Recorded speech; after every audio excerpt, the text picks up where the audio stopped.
à peu près quand on veut.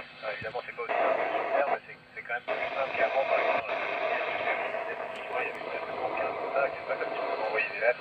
Nous, on a les emails, on a le téléphone sur IP, donc on arrive à se parler régulièrement. C'est quand même difficile, c'est une des choses les plus difficiles clairement pour une mission de 6 mois, mais heureusement, écoute, nos proches sont là pour nous et nous, on essaie d'être là pour eux et puis on a hâte de se retrouver après la mission de Rover.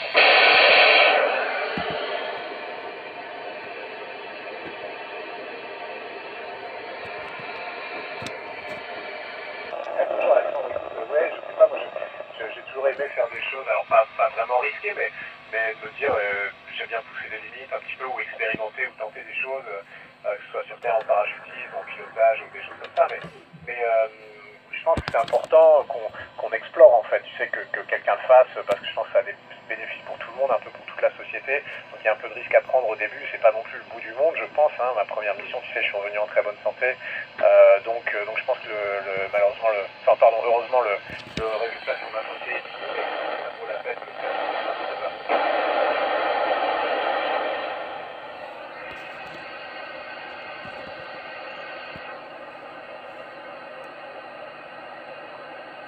Bonjour Navi, écoute, merci pour le scénario catastrophe.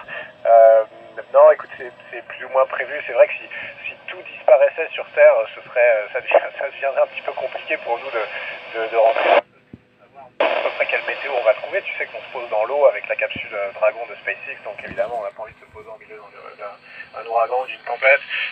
Mais néanmoins, on pourrait être autonome. Évidemment, au bout d'un moment, il faudrait qu'on abandonne le navire parce qu'on ne pourrait plus être ravitaillé, mais ça pourrait durer assez longtemps. Et puis surtout, on a la capacité de revenir de manière autonome. Ce serait risqué, évidemment, mais on s'en sortirait. Over. Bonjour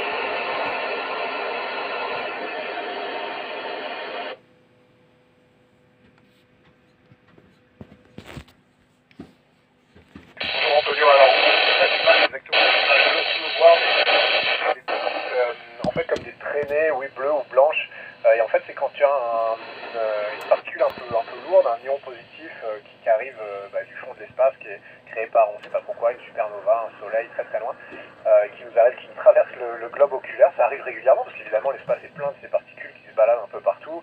C'est pas spécialement dangereux, c'est un tout petit peu impressionnant. On le voit une fois de temps en temps, on le voit pas non plus extrêmement souvent, et puis au bout d'un moment on s'habitue. Over.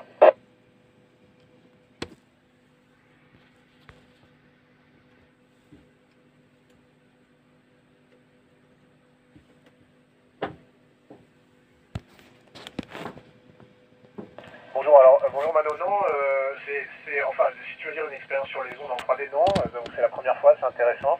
Je m'en suis déjà un petit peu occupé, on va y revenir je pense la semaine prochaine sur cette expérience Tetris.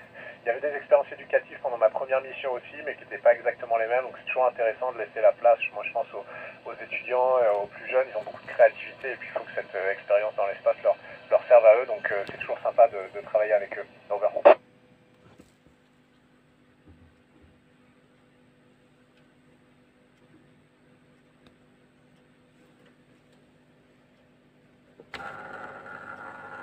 Bonjour Esther, écoute, comme je le disais tout à l'heure, on essaie d'être un peu exemplaire, un peu représentatif, un peu inclusif. Donc il y a évidemment plein de places dans les agences spatiales et dans les entreprises, tu sais, pour les gens qui sont malentendants ou malvoyants ou des choses comme ça. On essaie vraiment de leur laisser la place qui leur est due. Et puis tu sais, même à l'agence spatiale, on a un projet qui essaye d'étudier ce que ça prendrait d'envoyer quelqu'un qui a un handicap quelconque, hein, qui soit sur les membres, de la vision, l'ouïe, d'envoyer quelqu'un comme ça dans l'espace. Alors je dis pas que demain il y aura un astronaute malentendant ou malvoyant, mais du moins on essaie vraiment de regarder ce que ça pourrait impliquer pour les systèmes, et puis encore une fois d'essayer d'avoir des systèmes qui peuvent inclure tout le monde et pas seulement les gens qui sont en forme, bien portants, etc.